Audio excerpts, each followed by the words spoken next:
Corona virus के जो मोहलिक एक वायरस फैला हुआ इस वक्त दुनिया में, जो इस वक्त असरात हैं, उसका सबसे बड़ा मुंह बोलता सबूत ये है कि मास्क तक नहीं मिल रहे ना, आपके जो है हैंड सैनिटाइजर्स नहीं मिल रहे ना, यानी आप ये अंदाजा लगाएं हमने हॉस्पिटल्स में कितना इन्वेस्ट किया है।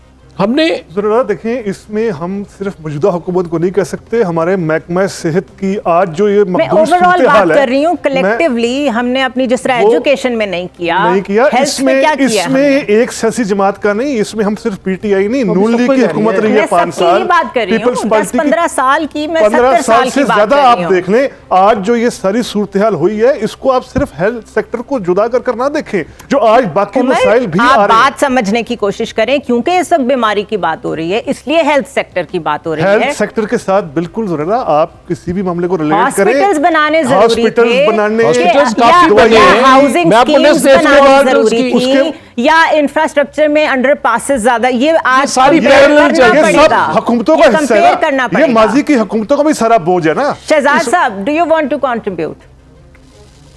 हाँ, देखिए बात यह है कि अगर हमारा 5% ऑफ जीडीपी एजुकेशन के लिए डेडिकेट होता था, तो मैं आपको मज़े की बात बताऊँ, पिछले 5 साल में आप खैबर पख्तूनख्वा का एजुकेशन का बजट देखें, उन्होंने कभी जो उनको मिलता था, जो कि 5% नहीं था, 5% फेडरल लेवल पे जीडीपी का होता था, लेकिन वहाँ पर जो एलोकेट होता था उसका वो आधा वापस कर देते थे कि वो इस्तेमाल ही नहीं कर पाते था। बिल्कुल सही कह रहे हैं आप। दूसरा आपने 1% या 1.5 या 2% ऑफ जीडीपी रखा हुआ था हेल्थ के लिए। अनफॉर्चुनेटली इसको आपने कभी भी नहीं बढ़ाया, और जो खास तौर पे सिंध की मिसाल हमारे सामने है कि जहां पर सिंध में इस किस्म का बजट इस्तेमाल हुआ, वहां पर असल में ये गोश्त मुलाजमीन और डॉक्टर्स का ना होना और बुरा हशर होना, वहां पर कोई ये वैक्सीन्स नहीं है। आपको पता है सिंध का क्या हाल है, क्या क्या रिपोर्ट्स आई हैं, लाड़काना से क्या क्या रिपोर्ट्स आई हैं। तो बदकिस्मती हमारी ये है कि जो एलोकेशन होती भी है वो भी सही इस्तेमाल नहीं होती। अलबत्ता ये जो वक्त है इसके अंदर ये सारी चीज़ें खुल के सामने आ रही हैं। पॉइंट आपका बहुत वैलिड है।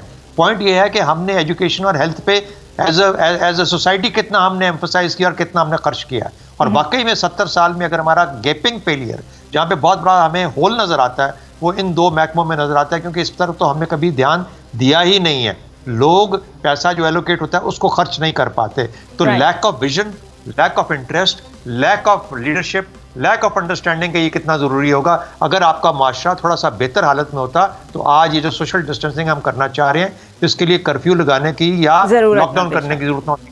लोग खुद ब खुद समझ के पीछे हट जाते कि ये हमारे अपने फायदे की बात है। बिल्कुल सही है। वॉर के लिए जो तैयारी होती है ना, वो पीस टाइम में होती है। जो ट्रूप्स होती हैं वो मुस्तकिल एक्सरसाइजेस कर रही होती हैं, अपने आप को इक्विप कर रही होती हैं, लेटेस्ट टेक्नोलॉजी लेके आ रही होती हैं, और बेहतर स्टाफ कॉलेजेस में कोर्सेज हो रहे होते हैं। क्यों हो रहे होते हैं? वो अगर 10 साल जंग नहीं होगी तो क्या वो कोर्सेज बंद कर देंगे? वो उसी टाइम के लिए, जो कि अननोन टाइम है, जिस टाइम में आपके लोगों को ख़तरा होना है एनिमी से, वो उस टाइम में, पीस टाइम में उस वॉर की तैयारी करते हैं।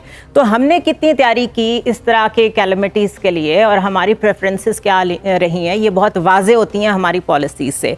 सियासी जमातें और क्या कंट्रीब्यूट कर सकती हैं? मुखय्यर हजरात, बड़े बड़े इन्वेस्टर्स हमारे पास मौजूद हैं, क्या कंट्रीब्यूट कर सकते हैं इस क्राइसिस के टाइम में? पाकिस्तान में चैरिटी बहुत होती है, बहुत ही हमने मतलब आम हालात में देखा है कि लोगों को बहुत आदत है सदका खैरात करने की।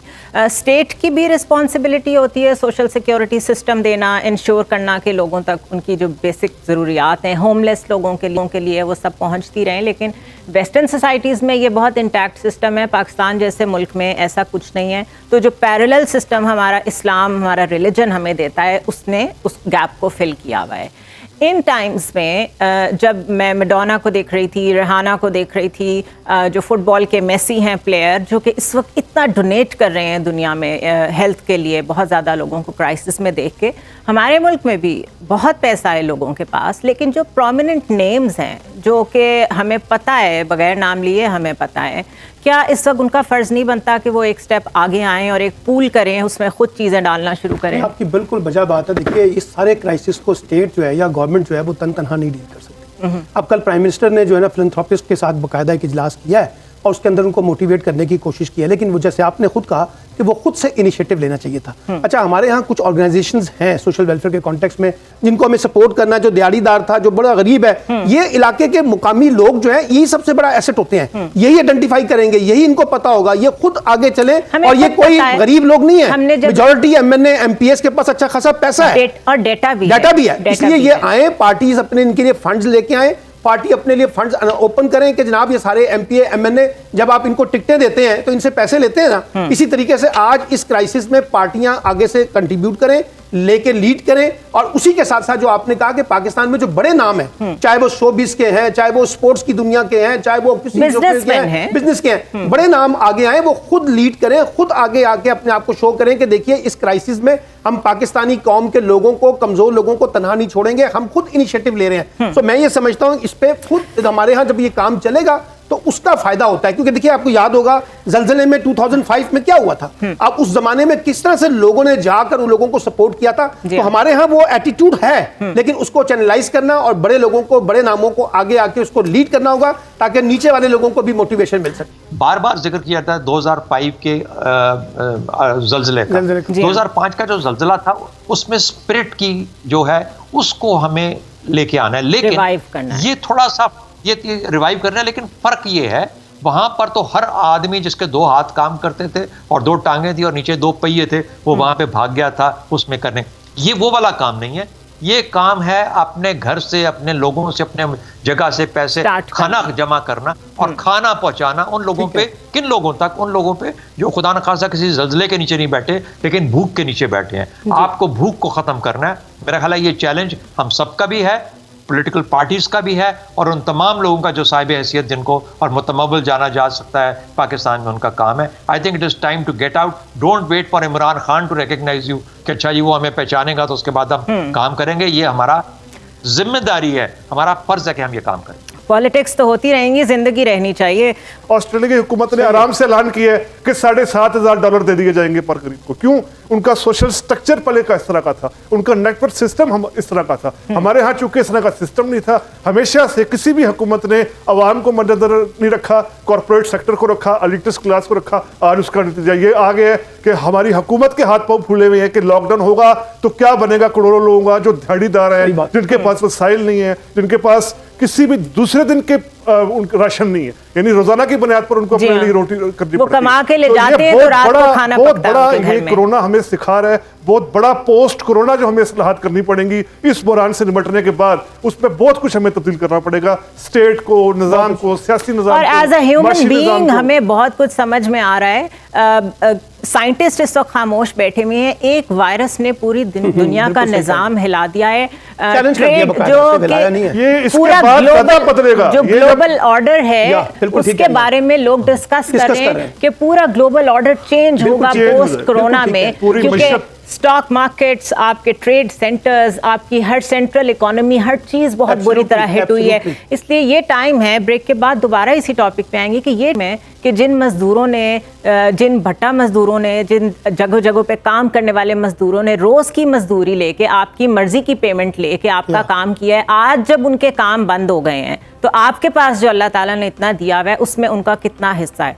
लेकिन जो इस वक्त बहुत बड़ी कन्फ्यूजन है वो ये है कि ये बातें तो तब होना जब एक क्लैरिटी बिल्कुल हमारे सामने हो। अभी तो हो ये रहा है कि इस्लामाबाद में बहुत सख्त लॉकडाउन है, लेकिन वज़ीर आज़म एज ऑफ टुडे भी कह रहे थे कि वो लॉकडाउन के हक में नहीं है।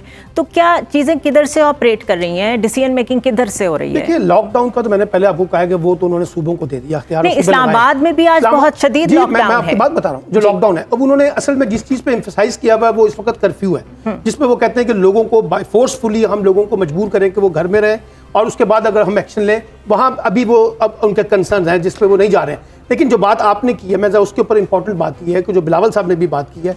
देखिए, इस वक्त ऑप्शन क्या है? इस वक्त यह है कि जो आप दीगर चीजों के ऊपर पैसे बड़े बड़े मेगा प्रोजेक्ट्स लेके आ रहे हैं। अभी आपने खुद कहा कि जो एमपीएस एमएनएस को डेवलपमेंट एहसास प्रोग्राम के पास 200 अरब रुपए पड़े हुए हैं, अभी आपने खुद बताया उसकी जरूरत अभी आपने जो बताया कि एमपीएस एमएनएस को जो डेवलपमेंट फंड दिए गए हैं उनको रोक दें, उनको रोकें। बिलावल साहब सिंध से इनिशिएट करें, बाकी सूबे वाले करें, प्राइम मिनिस्टर करें।